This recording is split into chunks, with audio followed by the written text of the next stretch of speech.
Sam, do you have the coronavirus? I was not able to get tested, but it appears so based off of just symptoms from, Oh, no. according to my doctor. So who the fuck knows? But you were saying so far kind of mild. Today's a little worse. Today for sure. Okay, so you know how everyone says it's like not that bad or bad? That's hard to quantify. So the Right. way that I've been quantifying it is, would I stay home from work today if this was last June? Right. And yesterday was the first day that I would have stayed home. Uh, Gotcha. and just barely. Today, for sure, I would stay home from work. I see. Uh, So no, it's not that bad. But dude, shortness of breath is scary because, um, like, it's not bad, right? Like, I can breathe perfectly fine, but it definitely is like, oh my god, what happens if this gets any worse? right. And That's scary. I've been following a bunch of people who are like pretty fit. Like there's one guy who's an Olympic athlete, and Who? there's I think he's a swimmer or runner, Australian swimmer or runner. He has it, and he's What's his like, name? yeah. So yeah, mate, this is tough. And he's like, shortness of breath, and just it's impossible to train like this. And he's talking about it, and then somebody like retweeted it, and they're like, this guy's an Olympic athlete, by the way. Like, and he was basically like, yeah, this gets tough. And then there's the guy, another guy I follow who's a healthy guy. He was the Bachelor. His name's Colton, and he got it. And he's like a pretty jacked guy. Like, he was an NFL player for a bit, and he's like when he does his little Instagram post to like update his fans about how And he's what's he doing. saying? It's bad. Yeah, he's like you look at him, he looks raggedy as hell. Like he is getting knocked out by this thing, and it's been like a week plus, and he's doing just at-home treatment, and he's like quarantined in a room. His girlfriend and their family, they just deliver meals to the door. He kind of opens the door, drags it in, and then eats. I haven't left the home in about a week. Like on Saturday, I went for a walk, but besides that, or since Saturday, I haven't gone on a walk. I haven't left the house at all. Wow. It's what's crazy? So do you know how like you hear like um, Ti and Martha Stewart and Dr. Dre all served house arrests, and their house arrests are definitely different because their homes are massive. Right. It has like But a bowling alley in it. but house arrest would suck still. Now that I realize, I'm like, it wouldn't be that cool. Right. It is still a little bit of an arrest. Yeah, it's crazy. Okay, well, I hope your symptoms are mild. I hope it's just actually the cold because I think it's fine. We'll see. I mean, whatever. It's all the same, right? right. All right. Well, the show must go on. So, what do we want to talk about today? So, first, you guys released this like book thing. What is that? I saw that yesterday. It's just to get more sales to trends. It's to get people in the door, and it's incredibly effective. What we did was we put together all of our the best talks from HustleCon HustleCon, talks. and we Yeah. transcribed them. And when I first started the company, do you remember this book called "Founders at Work" by Jessica Jessica Livingston? Livingston. Yeah, I love That that book. book like changed my freaking life. And it's not even I mean, it's a book technically, but it's like Interviews. she Yeah. didn't do any like work other than what you and I do every week. Right. And she just transcribed her interviews. And so I was like, let's do that. Yeah. And so we did. And so it's pretty cool. Yeah, I downloaded it and I started to skim through it. I was reading the Pandora guys one, and so that's good. Okay, where do people get it if they're listening to this? They want that. Good question. I want to see. We just posted it. We just posted it Tuesday. So let me see if it even ranks on Google. Let's Okay, see. we'll put a link to it in the description if you want to read this thing. It's is it free or you have to become It's a a dollar. transcriber? It's $1. It's a Okay. dollar. And everyone's like, what's the catch? I'm like, well, it's a dollar, and then you're going to be automatically subscribed to Trends. But you have 2 weeks to cancel. So get value or sign up and try it. And if you don't like it, then just cancel, and you're only out a dollar. Right. So if you go to trends.co, you'll see it at the top, like a link. Okay. But it's not even ranking for Google yet. And hopefully we can link to it in here.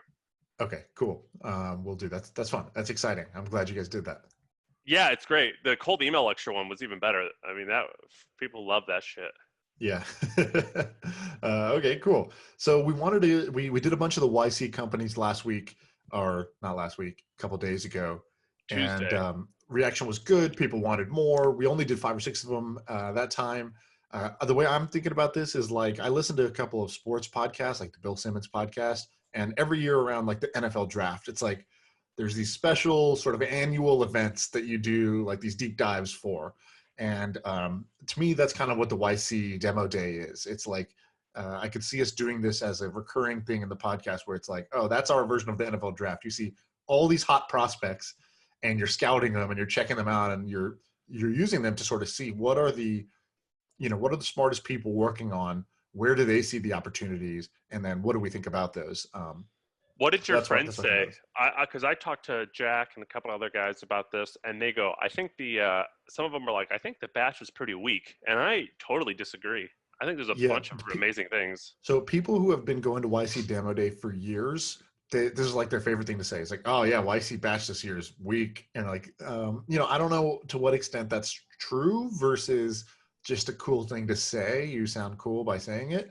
I'm always skeptical of those. Jack's not the type to do that though, so Well, if he says he that. wasn't he was not like totally negative, but he was basically like, oh, it's okay. So the sentiment I got from people who've been going to demo day for a while is, in the past it was like the glory days, and there was less competition on the investor side, and the companies were better and higher quality, and there was fewer of them, so you could go deeper with them.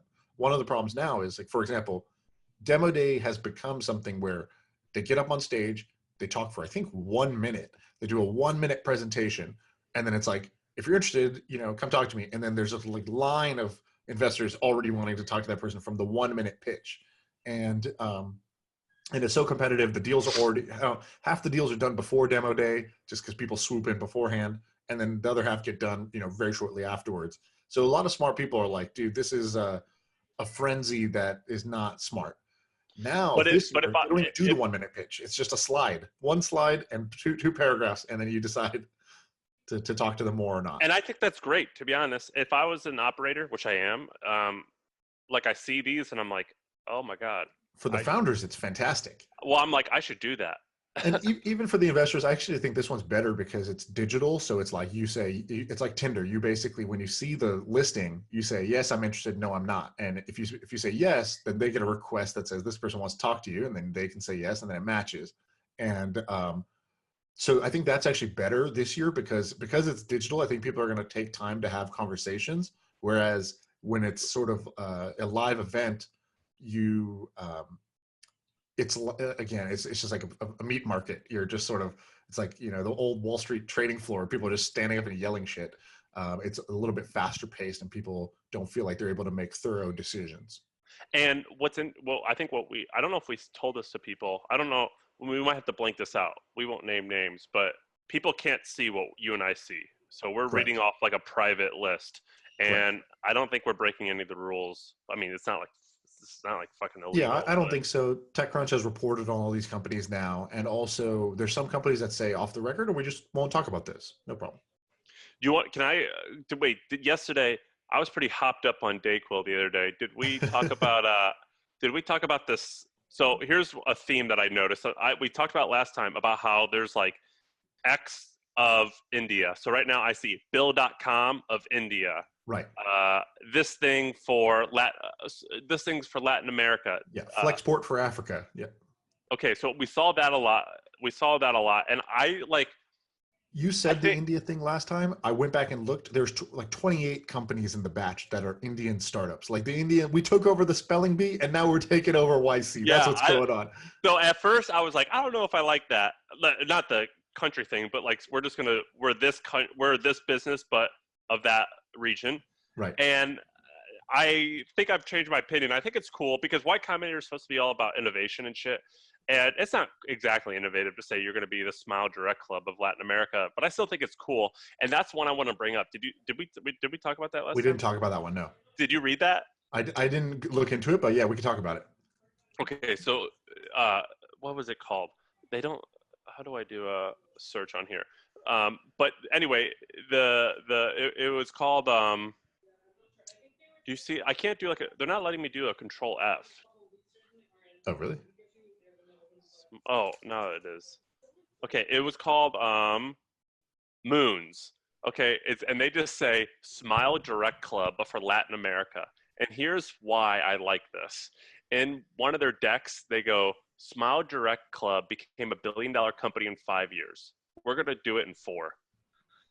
And and I looked up the people behind it, and the people behind it previously worked at Rocket Internet, which is notorious for cloning companies this and model, scaling them in different industries, or cloning like geographies. Amazon, but for Thailand or something. And I mean, there's pros and cons to that, but it definitely creates some value. And the fact that they said that at Y Combinator, I think is like, I just think they're ballsy, and I love these guys. Yeah, so there's a bunch of these: Gusto for Africa, Acorns for India, Cameo for India, Flexport for Africa, Smile Direct Club for LATAM, right? Like this is a, it's not like a groundbreaking idea, but it really does stand out when you look at the list. I want to do the opposite. I want someone to tell me what's cool in India that's not in America.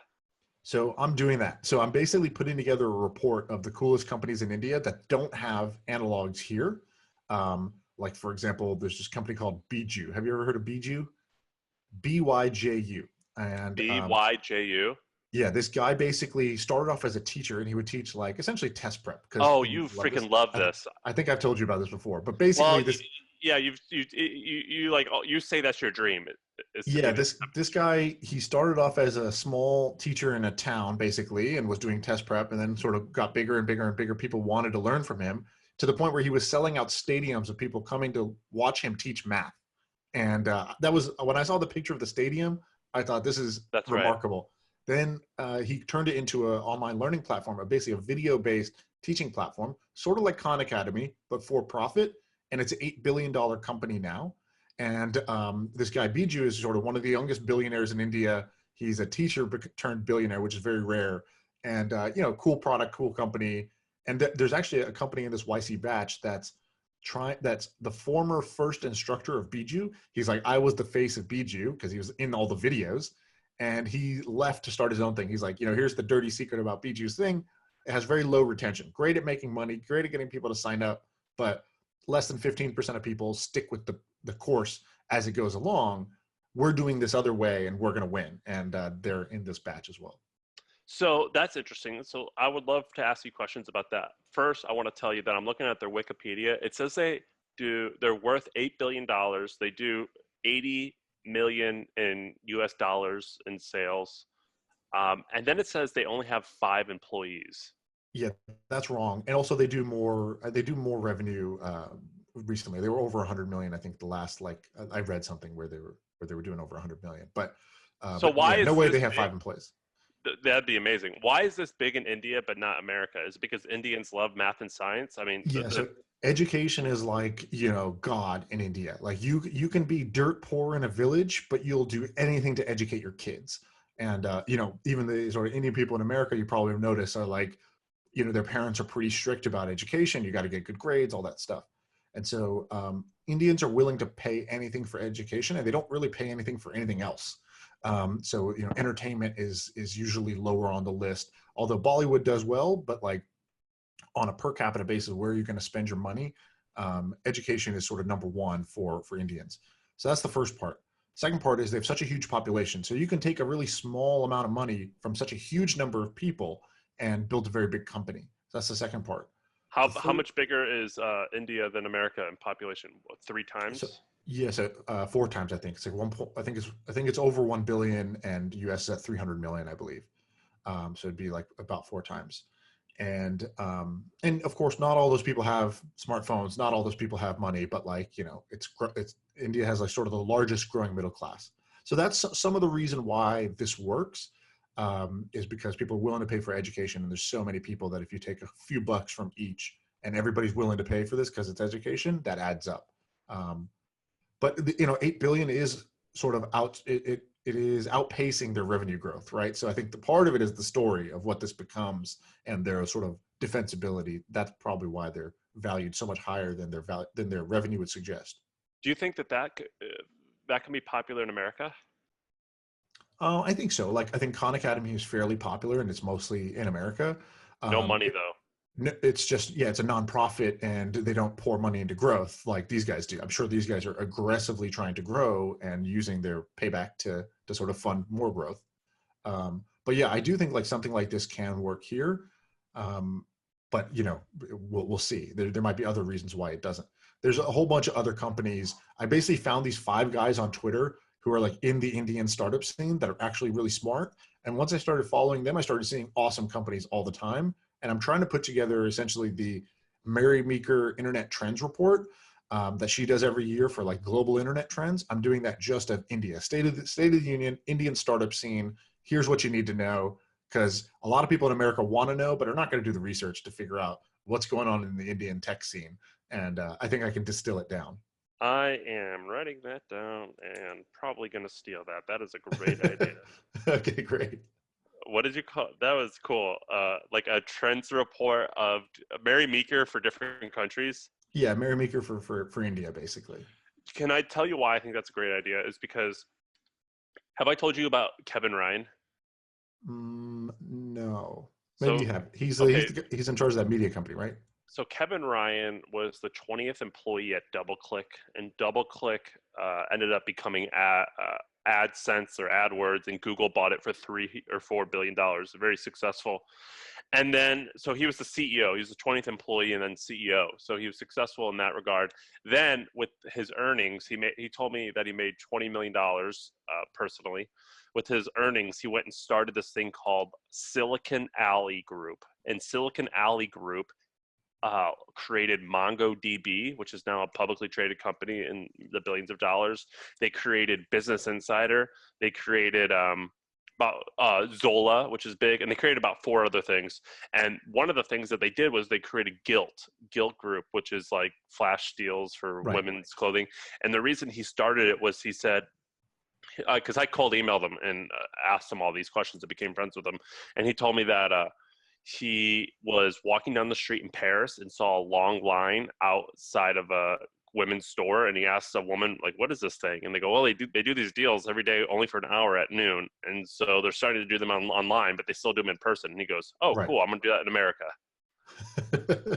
And that's how Gilt started. Nice. Yeah, so you're basically saying import the sort of the behaviors and innovations you see in foreign markets back into the U.S. Not just right now. U.S. is an exporter of innovation, and you're saying we can also become an importer of innovation. Yeah, I mean, look, you did it, and you tried to do it with sushi trains. Yeah. When we did their sushi thing, yeah, like in Australia that was like common, and in the U.S. Right. you never saw it. And I don't think it still has caught on, but you did the same thing. Well, we tried. Well, you definitely tried, and it was a good Right. swing. I think it was a great swing. And in case you're curious, I just looked it up while we were talking. Khan Academy, because it's nonprofit, they all their financials are available, and they do like $80 million in sales. Yeah, so actually on par with Bijou.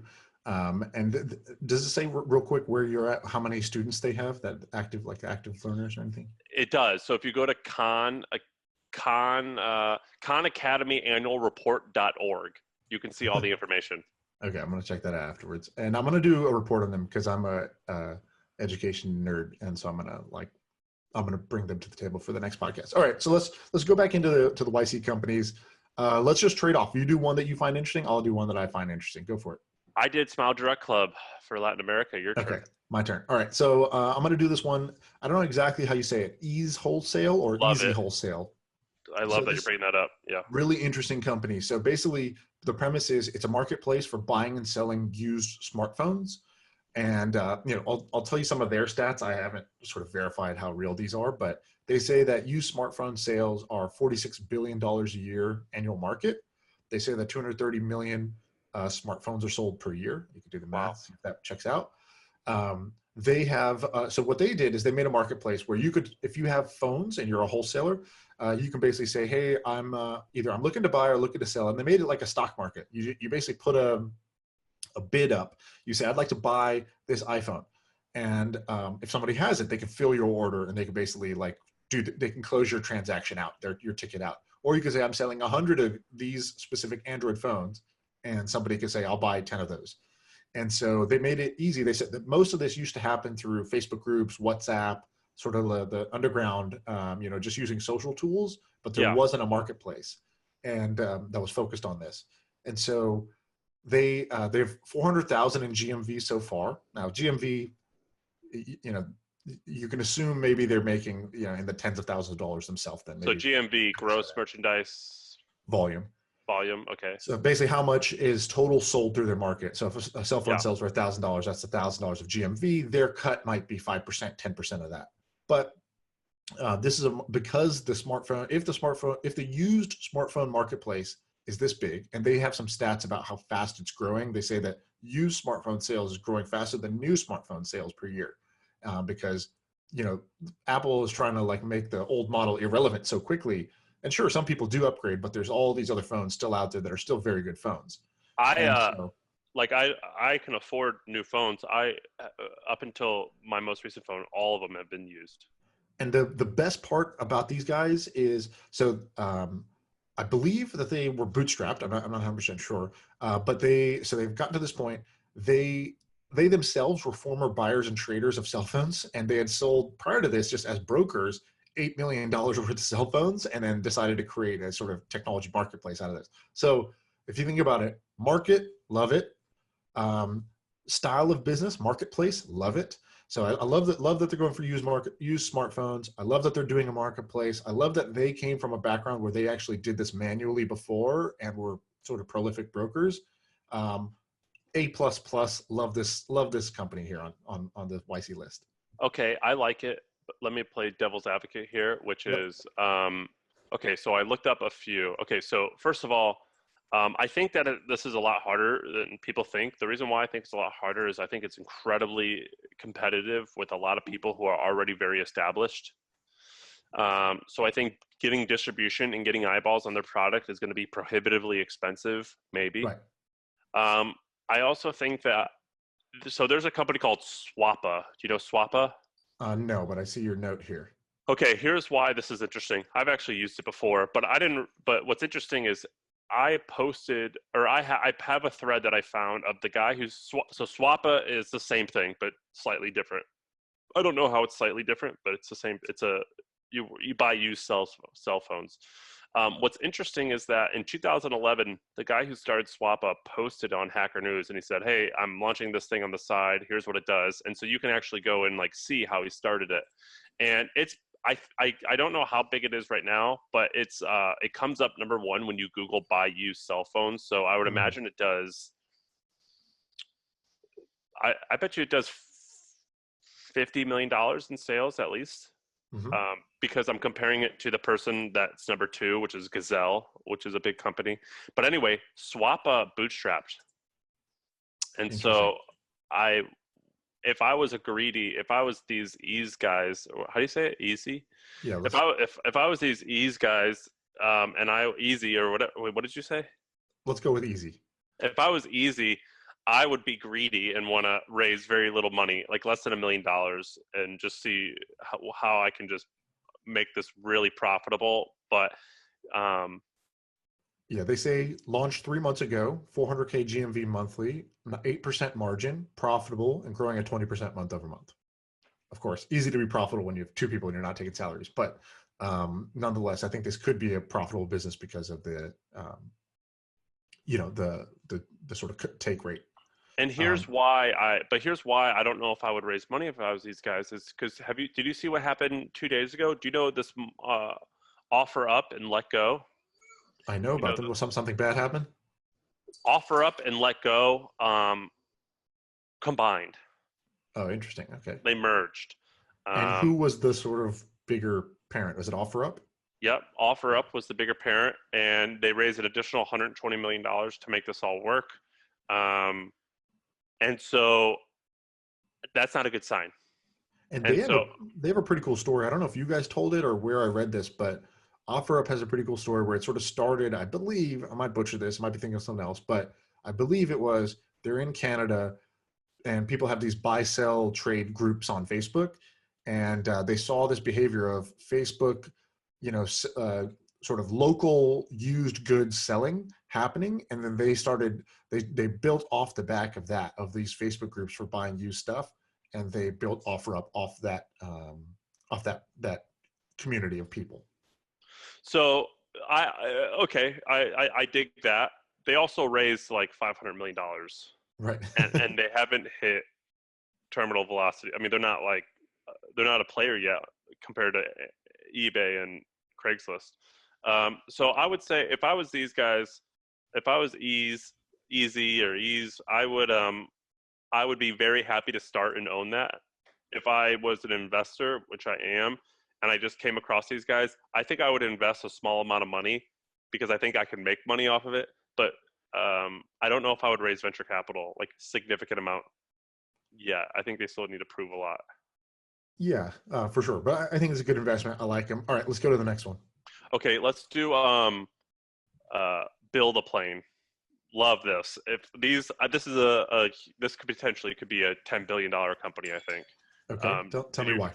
Okay, so build a plane. What they do is they look at it's boring. Let me see. I'll try to read the exact description. But what they do is it's project management for construction.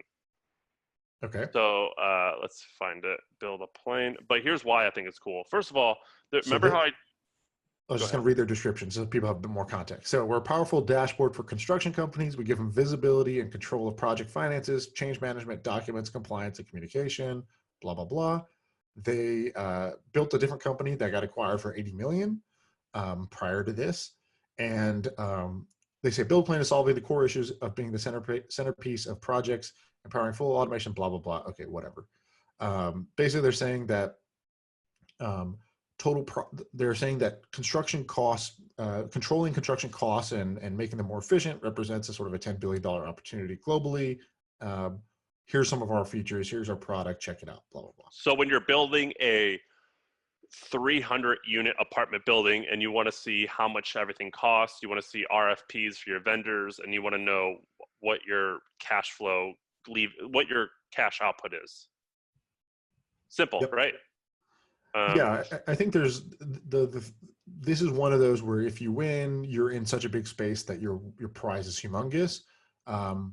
Hard for two reasons. Hard to get any sort of blue collar project industry to adopt software is always a challenge. When you do it, it looks like, oh yeah, obviously they used to be using paper and pen, or they used to just use clipboards and whatever. And now it looks obvious in retrospect, but then there's also so many cases where it's like, yeah, our thing is better. It would have saved them time and money. They just didn't input it in their workflow. So that's one piece. On the other side, I think there's a lot of competition. I know there's like several companies that are, every year there's like 15 companies that try to do project management software for construction. And the question is, what do these guys know that the others don't, or what is their unique angle? That didn't come through for me in this pitch.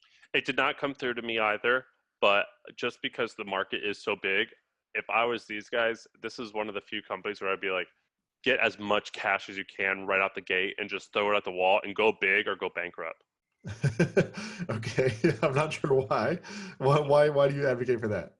Because it just what do you think the cash does for them? Why do they need so much cash? I would hire just a math. Okay, so there's a few ways that you can grow. You can grow through content marketing. You can grow through word of mouth, which happens way less than people think. You can grow through like network effects like Facebook. You can grow through paid advertising, which is really easy if your product is cheap. Right. Or and sales. Or you can grow through hiring a sales team. Right. I love products that are priced in such a way where you can afford to hire a sales team. You cannot afford to hire a sales team if your product is probably less than 10 grand a year. And so what I would do is I would create a fat office in Dallas, a huge office in like Charlotte, and then maybe an office like Nashville and Dallas, and then like maybe New York. Right. And I would just recruit all the salespeople from older competitors and wrap my office in like this startup-y bullshit and go for it. Okay, I like it. And I think the other part I heard that you didn't say explicitly is just, even though this pitch didn't have everything, it had enough where you're like, I need to know more. I want to know more. So sometimes, there's better pitches on this site right now, but there's not better markets. And so, like, for example, there's this one that's about like a rewards program for gamers. I hate this idea. I hate the market that they're in. Super hard to make it work. And even if they have a great pitch, even if they have traction right now, it's a stay away from me. And so, whereas construction tech, It's a come closer. Let's learn a little bit more. Right. Let's get some coffee. It's like building like freaking driverless cars right now. It's like, you'll probably fail, but if you make it work, it's like the greatest thing ever. Um, and another example is Homebound. Do you know Homebound? Not well. Okay, it's launched by Atomic Labs, or I don't know what they call Yeah. themselves. Atomic. It's like a startup. I don't know. They just launch companies. They've launched Hims, and they've launched a few others. Hims They're like Monkey Inferno, which I used to run, like a studio that creates companies. Yeah, they launched one called Homebound, and they're doing this, but only for people who are building single-family homes. Right. And it's got some traction. That's cool. So All right, I got another company for you. Ready? Please tell me it's the Strippers on Demand. No, but that one's good. Oh, we should actually talk about that. So there's this cool story. This is not a YC startup, although it maybe should have been. Cool story where basically in Portland, right now with coronavirus, everybody's getting deliveries, right? And so I have a friend who runs a company called Farmstead, and they do grocery delivery. They've been doing this for 2 years now, and all Farmstead does is they deliver your staple foods: milk, eggs, bread, stuff you need repeatedly. And you don't need, going to the grocery store every time you run out of milk kind of sucks. So they just deliver it to your door. And so they're like a version of Instacart that's just focused on the staples. Okay. Now, and also, sort of key difference, Instacart goes to the grocery store and buys stuff and marks it up. These guys are the grocery store. So they just they buy wholesale and they sell retail. So they don't mark it up. They actually get good prices. So good startup. They are exploding 20x, 30x oversubscribed on demand right now because everybody is ordering food in because of coronavirus, right? So everyone's getting to try this like delivery thing. They're sort of forced to do delivery for the first time. And what's it called again? Those guys are called Farmstead. Oh, not Farm Theory. Okay, Farmstead. Okay. Farmstead. Yeah, this is my buddy's company. He listens to the podcast sometimes, so shout out if he's listening. So cool name. Love the name. Yeah, great name, great brand. It looks good, and the product is good. So I like it a lot. Now, one problem that they're having, and that every delivery company is having right now, is that they're short on drivers. They're short on delivery people. They have too much demand and not enough ability to fulfill. So this company in Portland started hiring out-of-work people from the coronavirus. Now, what industry has been affected by this? Strip clubs. Nobody's going to strip clubs right now during coronavirus. So they hired the strippers to do delivery. And so they got a bunch of PR from this, which I think is great. What's it called? I gotta find out which company it was. I don't know if it was DoorDash or whatever. I don't even know if the company really did this or the strippers just started signing up for this. It's like, oh, we got to make money. So what are we gonna do? I guess we should become delivery people right now for the interim. I see it. Which do you know which company it is that they're delivering for? Does it say? He jokingly calls it Boober Eats. Right. So it all started as a joke with Lucky Devil Lounge, one of his clubs, and no one was coming in, and they go, we need to do like Uber for weed delivery or Luber for sex lube delivery. And I was like, let's do Boober, which is topless girl picks you up and takes you to a strip club. And so anyway, that's the joke, is that I don't think it's real, but it did get PR. Yeah, it did get PR. I think I did read that they were like the gig workers are basically shifting from one to another, right? If you can't, if the demand has gone down in this area, it's gone up in delivery, and then more people are becoming delivery drivers.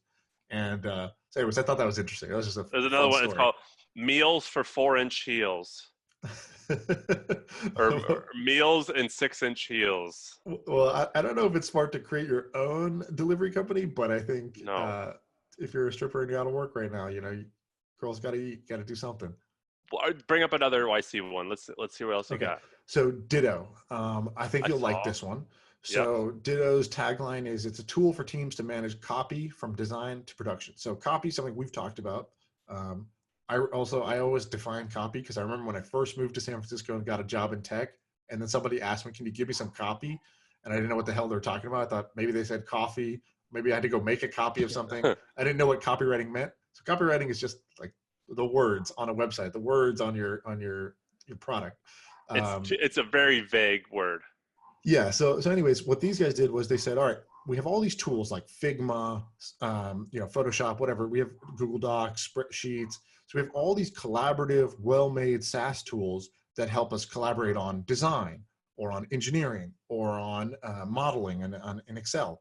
And so why isn't there a tool that helps teams collaborate on their copy? And so they basically built a tool that says, their pitch, which I think is, you would agree with, is copy is the most under-leveraged aspect of product building. It has a higher ROI and is easier to change than almost any other part of your product and can drive sales faster with better copy, which I agree with. And what they're saying is that teams don't have a great way right now to collaborate on your copy. And so they built a tool that lets you sort of point and click and make suggestions of what the copy could be or should be, or look at what it was before, that sort of thing on the product. The product's not super clear exactly what it is, but I like the premise. I think it's interesting. Okay, but let's talk about this. The people who started it. One of the women. Oh, they're young, but okay. They said they came from venture capital. They were like interns at VCs. So right. I was going to say, wow, they're really young. Their first jobs before this were interns. Good for them. So I believe their claim. We think copy will be the new visual design. I think that's true. I think design got super important over the last 10 years. And now every company just sort of knows that, hey, design is super important. Usability, UI, UX is super important. And nobody talks about copy. It's not the fucking new version of that. It always has been. People just are It's not silly. In vogue in tech companies. Yeah. Like, I'm at a tech company of 2,000 people. I don't think I've heard the word copy once. I don't think anybody has a strategy to make our emails better or the text on our website better. It's very but this rare isn't that you hear. This won't do that though. This is like saying Figma is going to make your website look better. Yeah, that's true. The tool, I think if you make it easier to do, people do it more. But right now the problem is people aren't aware or sort of considering this as something they need to be focused on. So yeah, they need to educate the markets of the market of the importance of copy first, and then of having an easy tool second. I think it's cool. I think it looks great. There's one red flag that I have, which is the pricing. It's $12 a person a month. Right. It's hard to build something big when it's so cheap. You really need a lot of people. Right.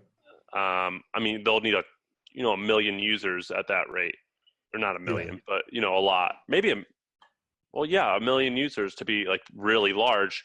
So I think their pricing is silly, but they might be able to figure it out. Great idea. I like the idea, but it's not there yet. But I think that if you wanted to bet on them, it's an interesting bet. So here's something interesting. Have you ever read this blog post by Stuart Butterfield called "We Don't Sell Saddles Here"?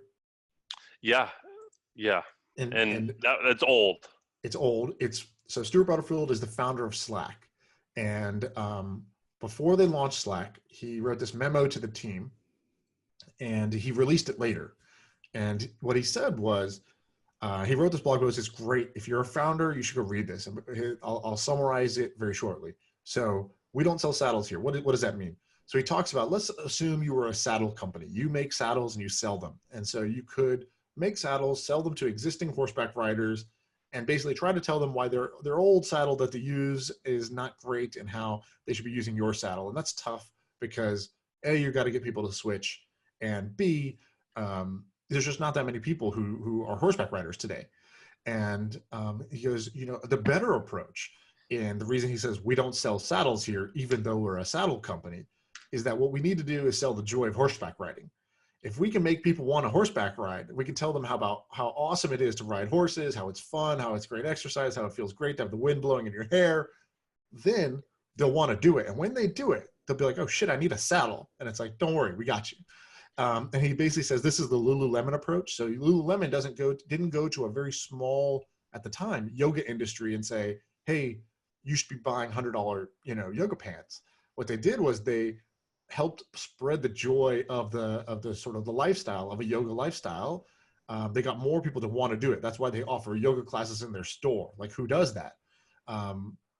They want people to be in that lifestyle. And then once you're in the lifestyle, it's like, do you want the best? Because we do have the best materials.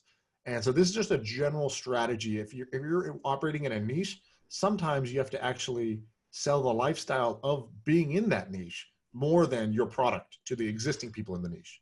I love that. And a lot of times, not a lot of times, every once in a while, those like marketing things, like and those selling the lifestyle actually becomes bigger than the original thing. So for example, this is an example where one has become bigger, but it's become its own thing. You know, Michelin star restaurants. Okay. Yeah. You heard of Michelin star restaurants? Yeah. It's Of like course. it's like the standard of what is Yeah. good and what Fine isn't. dining. Yeah. Well, you know, Michelin tires created that. That's And right. they did it because they created a guide on which restaurant, like this, they Michelin has been around since this car started. It was around even before that. They made rubber for all types of things, and then cars got popular, and it was, you guys need to get out and travel the world, and you need to Right. see all these amazing things, and look at all Right. these restaurants. This one, we rate this one star, you should go see it, but this one's 4 star, you have to go see it. And if you do happen to go see it, make sure that you use our tires. Right. It's gonna, How are you going to get there? You better drive. If you're going to drive, you better have tires. right. And that's how Michelin stars got started. And there's a whole bunch of examples like that where Right. these marketing schemes have become their own Right. thing. So anyway, what's it called again? Ditto? So ditto. I think they're going to have to do that. I think they're going to have to not sell saddles. I think they're going to have to sell horseback riding first. And okay, so these people who are starting it are pretty young. Let's see if they're like aggressive enough to do this, and maybe they might be able to. But selling copy is really easy. Like if I like, I could just go to you. I could say like, look, you give me a blank piece of paper, and because I have this skill set, I'm an ATM. Like, you know what I mean? You're like if just, or like there's this very famous copywriting story of this copywriter who sees a guy who is a homeless guy who's holding a sign, and he says, "I'm blind, please help me." And he goes, and the copywriter goes up to the guy. He goes, "Hey, let me help you out here," and he just writes, "It's beautiful outside, comma," and then it fills in, "and I'm blind, please help." Interesting. And the whole point is like, dude, if you just add 2 or 3 words, it changes everything. Right.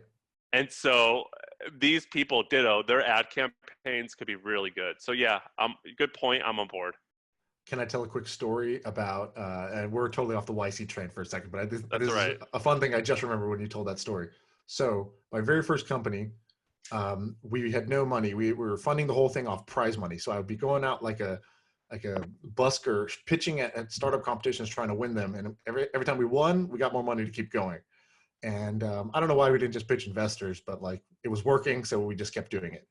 So we didn't have a lot of money to hire anybody, but we realized, hey, we were right next to the University of Boulder and we could get a bunch of interns. Then the question was, how do we pick which interns? How do we know who's good?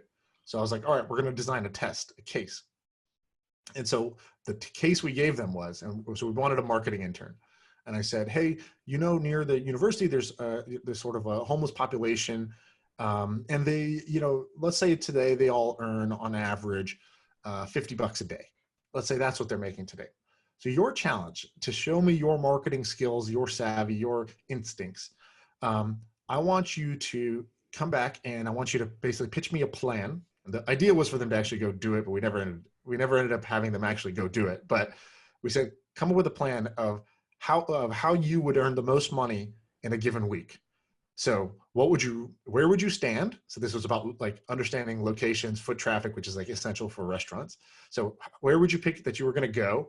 What would you write on your sign? How would your image look? What would be your sort of your look? And why do you believe that would be the most effective way to get money? And this was our sort of test as a little bit like not politically correct, but there was one girl who had a good solution where she was like, I don't remember all the details, but it was like, oh, I'm going to go to this area because this type of person is, she was like, first I wanted to figure out who is the type that donates. And so she's like, first I would observe which type of person, I'd spend the first day just observing which type of person donates. And I was like, that's smart. Understand the customer first before you implement your plan. And then she was like, okay. And then after that, I'm going to, I would target where that person's commute is. I would be there, and then I would have a positive message because I believe that the positive messages will sell better than the sort of the negative messages. And I would try to tug at people's heartstrings. So I'd go for emotion and not logic on why it can help, but that, I'm struggling and I'm a mother or whatever it is, and like that's why people donate. So Yeah, and it just proves how important copy is. And copy is not words. Copy is understanding how people think and communicating it effectively. And it just so happens it often is used with words. right. And Okay, cool. speaking of copy, farm theory, that is an example of copy. So you have farm theory on here, which is Yeah. selling ugly produce to restaurants in India. Yes. Is that a YC thing? It's a YC company. Yes. It's Okay, in so India. and that's a company in America. And what's it called? No, it's in India. So it's No, farmtheory.in. Oh, there we is do also that. one here. Yeah. There's like a farm to table box. I think that's the ugly produce thing in America. I forgot what it's called. Me too. I just Googled it. So Imperfect foods. yeah, imperfect food. So I'll give you the stats on these guys. So they're doing 22,000 a month of MRR. They say 40% profit margins. They say they're growing 65% week on week, which doesn't mean anything because it's YC. But they're on track to get to $1 million ARR in the coming months. What they're doing is interesting. They're taking farming is huge in India. So they're saying, okay, there's tons of farming, there's tons of produce produced, there's tons that's not going to get sold because it looks ugly. It's not good for consumer retail. But we can buy that stuff for cheap because it's just waste otherwise. We can sell it to restaurants who don't care about the aesthetic look of they're not picking like a consumer does in the grocery store where they pick the best looking one out of a barrel. The restaurants don't care. They're chopping it up, processing it, turning it into food. If they can get lower food costs, fantastic. And so they're looking at, right now it's $720 a month just for the restaurants in Bangalore, which is a part of India. And they believe it's a big market. They claim a $500 million market just in Bangalore, just through the restaurants that are there. Sounds a little high to me, but the value prop makes sense. The restaurant saves about 30% by buying ugly produce. The farm gets some revenue out of something that would otherwise be no revenue, and they take their cut in the middle. I like it. What do you think? I like it now, but I'm always being like the negative guy. I like it, but let me tell you, okay, I'm a subscriber to Imperfect Produce. First of all, it's not imperfect. Like this is a shtick of farm theory of them selling like things that are ugly. So what are you saying? They look normal, you're saying? Yeah, it looks normal. I mean, it doesn't look like it's a wonderful marketing scheme, but it's so like it's just normal shit, right? Right. Because and I'm guessing you would not sign up for something that just says, here's vegetable delivery. correct. Yes. It's like saying there's a famous copywriter named Joe Sugarman. He wrote this great ad for a new is it called Casio, a Casio watch. And he's like, we use space age aluminum with quartz movement. And fucking every watch has that same aluminum, and quartz movement is used in nearly every single watch. He just explained it in a great way. And so this is the same thing with these guys. And it's a shtick that works. It's a real, it's like Guinness putting a ping pong ball in their beer. I don't know about that. What is that? What do they do? Guinness beer, if you buy it in the can, there's a ping pong ball in it because apparently that ping pong ball has a little bit of nitric oxide, some type of like gas in there that keeps it super fizzy. I see. Okay. And when they released that ball, it like went up big time. I love it. Yeah, so this is great marketing. I'm into it. I don't know anything about India, so it's hard for me to say that. But I do know that I just Googled it. Imperfect Produce, they have 200,000 subscribers. And what do you pay per month, roughly? It's a weekly bill. I think I was paying $200 a month. Wow. So that's kind of incredible. Yeah, big market. So yeah, I think it would depend on how talented these entrepreneurs are, but you definitely can build something significant here. Right. Okay, give me one that you like, and then I'll be the bad guy saying why it's bad. Did we talk about Upflow? Let's talk about Upflow. Okay. I didn't know this until I started my business. collections for collecting your cash flow is actually really hard. My father-in-law has a moving business, and he's like, yeah, it's a pain in the butt to collect the money. With my business, we make let's say 8 figures a year, and collecting the money, I used to have a team of 2 full-time people whose job it was to collect the money. Mm-hmm. But then I found an outsourced service to help me with it. And a lot of companies that, even if you're small, let's say you only do $1 million a month in sales, you need someone full-time just to collect that money. And that person could be a $70,000 a year salary person. It's expensive. And so there's a lot of services that I've recently found, but there's not that many that help you collect money. And Upflow built software where you can track who owes you money based off your QuickBooks, and you can constantly send email reminders to those people. Right. Now, the service that I use, it's literally a person who does it. Right. And it's incredibly effective. And I pay $500 a month for it, I think. And it's easy. I would totally that's the last business expense I'm going to cut because it is so effective. Right. So I like Upflow for that reason. So let me ask you a question. When you saw this, did you send this to your finance team and be like, let's use this? Yeah, I signed up for an account. And what was the reaction? What is let's call it the friction in adopting something like this? Because you definitely have a workflow already to collect money. Yeah, so that was the friction. I said, Edie, Shaan just showed me this new company. It's at YC. I signed up. It looks neat. If you have any problems with our current vendor, give these guys a look. Right. Yeah. And so the friction is that she goes, yeah, our people work really, really well. So I don't want to disrupt it. I said, yeah, don't worry about it. Right. But if I was starting again from scratch, I would maybe use these guys. Now the problem, you could play devil's advocate. No, go for it. The problem is that the company that I use is an old school company, and they have men and women in their 40s and 50s who are in Missouri who are pinging these people. And that works. It's low tech and it's super effective. Right. The problem that I would see with these guys is that if they try to get too techy into Silicon Valley, it could not work. What they could do is just hire 200 people in Missouri to just do this manually, and that could be super effective. So if they try to get cute with the tech, then it could not work. And when you use the human solution, what do they take? What's their fee? I pay them $500 a month. Okay, so they don't take anything on the actual collected thing. Okay. No, but I bet you if there might be a scale. Right. I can tell you what I use. I think it's called Axim, AXIM. Okay, let's check them out. Axim. Oh wait, no, that's not it, is it? Axim. Let's see. Biotechnologies. No. Let's see. They could maybe. Okay, while you look that up, I'm going to tell you. Go ahead. I'm going to tell you what I don't like about this, because I'm just trying to put my hater hat on. In general, I like this idea, but I'll say I hate the way they're describing it. We're building Venmo for B2B. Yeah, stupid. I don't think that's what this is, and I think that's confusing. I think what they need to say is we help businesses collect X% more revenue by automating the collection service. Today, this is what happened. So I think they got cute with this Venmo for B2B, and I don't see that at all unless I'm totally misunderstanding the product. So that's the first thing. I totally agree with you. It is kind of impressive. They have 160 paying customers and 50K MRR. That's pretty damn good for where they're at.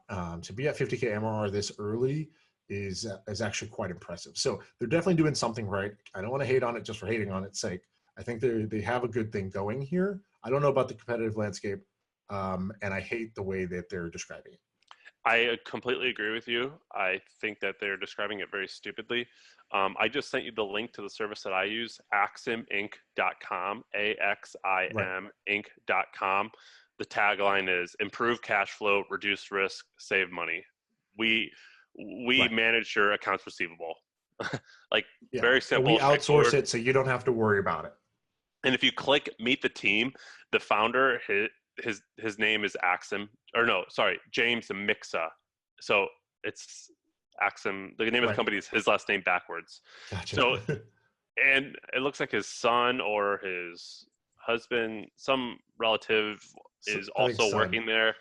And it's a very low key unsophisticated way to go about Yeah. doing it, and it works Probably doing like really 30 well. million a year. Yeah, and like you could see who's collecting the money. Like they have the names of the people Right. working there. So anyway, I like this business. I just think that if this company Upflow is run by a bunch of young Silicon Valley guys, they have to be careful to not overthink it and get cute, because Right. I think that like they could just do old school ways, but just package it in a interesting way for Brex or for Shaan's new startup or Right. for whoever. Right. Right. Right. Okay, we'll do one more. We're almost out of time. So I'll do this company. I don't know how you say it. Taiv. It's Taiv. Taiv. Um, Weird name. Don't know why they chose that name, but whatever. So what these guys are doing is you know how every bar or restaurant has TVs and they're playing sports usually or whatever it is. So what they're saying is, hey, the commercial break, that's a lost opportunity, right? Um, so what they do is they hijack the commercial break on that TV and they just upsell stuff from your menu. So, you're watching the game. When the commercial happens, it'll show the wings that they have on the menu and it'll be like $9 for these wings right now. You want it? It's a commercial just locally for your bar or restaurant. I love this idea because I think there's a lot of restaurants out there who are in this scenario. They have, lots of bars, lots of restaurants that have TVs. I think there's a decent market for it. I like the idea of helping them make money. It's a very simple solution, but the thing is, most of these restaurants and bars haven't done anything yet. So like there's a lot of low hanging fruit still available. This is one that I like. It's like sort of an ad block for those TVs. What I think might be challenging for them is selling into bars and restaurants. I think that's going to be a slow and painful process for them. All right, I have a little background information on this. You know Chive TV? No, what's that? Okay, so you know the Chive.com? Yep. Okay, the Chive.com, the founders, Leo, I know Leo and John. Leo's one of my investors and someone I look up to. He started the Chive, and he now they have Chive TV. And the way it started was they would get like a lot of funny videos, like America's Funny Some videos, just like dads getting hit in the nuts by their kids swinging a pinata baseball bat, like just silly stuff. And in all of Texas, what they did was they would give these bar owners these little dongles, like these like Fire Sticks, like an Amazon Fire Stick, and they uploaded all of this programming, and they just like constantly filling the pipes. And so if you go to the bar, you see just like America's Funniest Home Videos in the background, and Right. Chive would put their ads in the mix, and they made Gotcha. millions of dollars doing it, and so much so that they eventually spun it off into a different company, and they call it Atmosphere TV. And they've just raised $10 million to launch it. And Leo was like, this is going to be a multi-billion-dollar business. And Interesting. so I have now the verdict's still out if that's going to happen. But Chive TV was huge for the Chive Atmosphere. He says it's going to be the greatest thing ever. And he said that what they need to do is just go out and hire the same thing that I described earlier, The hire a army of ton of salespeople. he goes, yeah, we're just going to hire a ton of salespeople and we're going to do this. And then another bit of background is you and I talked to the folks at Firefly. Yeah. I won't put words in your mouth, but I have no problem in saying I thought that was a horribly dumb, stupid idea. And this idea is a little bit similar, but I think way better. Right. Yeah. Um, More defensible for sure. Firefly is the company that puts a little billboard thing on top of an Uber, so an Uber driver can make a little bit more money. That's cool. But this is a little bit different. This is more what I'll call. It's not dependent on the ad market, which I like. You're internally advertising stuff in the restaurant or the bar to get people to have a little higher check size. yeah, but And that's not what they're saying. In their deck, they say at first they're doing what you're describing. right. And they said all of our 1-year contracts are insanely profitable, but our next phase is to sell ad time at $25 per CPM. Interesting. Okay. All right. So maybe the in restaurant upsell is not as good as I thought, and that's why they're like already planning to go out of that. And From that. I think that's a good market, but in their numbers, what they're assuming, they're saying they're going to have a $25 CPM, that's going to make us way more money and create this new $32 billion market. And the math is that we have X amount of impressions, and we're going to put $25 CPM ads on there. Now, here's the problem, which is their fill rate is not going to be 100%. Right. And it's not even going to be close to 100%. Yeah, so that sounds a little ridiculous. Here's the other thing I don't like. So they charge $4,200 per location per year. That's really expensive for a restaurant or bar. They also charge a one-time $1,500 hardware installation. And so I just think that they've added a lot of friction to the adoption of this. I think already it was going to be hard to get people to adopt. That's a high price point and a high one-time installation fee that they're asking people to do. So I think that seems tough for me. That said, I think that this could be a business that makes 20, 30, 40, $50 million a year in sales. This is a great company to own, not a great company to invest, not a great company if they raise all this money. That's Right. my opinion. Yeah, that makes sense. So I like this. They just had someone smart once told me, he said, the only thing that you can't screw up in business is your cap table. And so when I look at a lot of these companies, I think that could be good, so long as they don't screw up their cap table. Right. Yeah, that is one way to die for the wrong reasons. That's a great way to put it. Okay, cool. Okay, we're going to come back and we're going to do more of this. I also think we have Brent Beshore scheduled tomorrow to come in and talk about buying companies, roll-ups, that sort of thing. And so, we'll see how that goes. I need to confirm with him that he's still. But his name's Brent Beshore. Brent Beshore. He owns something called Permanent Equity. Oh, yeah, I like that guy. Yeah, he's smart. And then another thing that we can do, Shaan, Dave, my friend Dave, who founded Soylent and also started Lucy. Lucy Nicotine is a company I invested in. Yes. Do you want to? He just texted me. He said he wants to come on. Do you want him on? I definitely want him on. All right. I've told the story before, but when I bumped into him at the HustleCon after party, we did a mini brainstorm right there, and he had 5 bangers, 5 amazing ideas just come off the top of his head. So he's the type that I look for, which is like people who've got more ideas than time.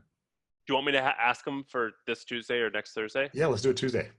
All right, I'll ask him, and hopefully the people want him as well. Okay, thanks for listening, everybody. Stay safe. Share the podcast. Tell your friends. Post on Twitter. Give us a little love. We're trying to keep growing this thing. It's growing, and we want it to keep growing. So share it. Thank you.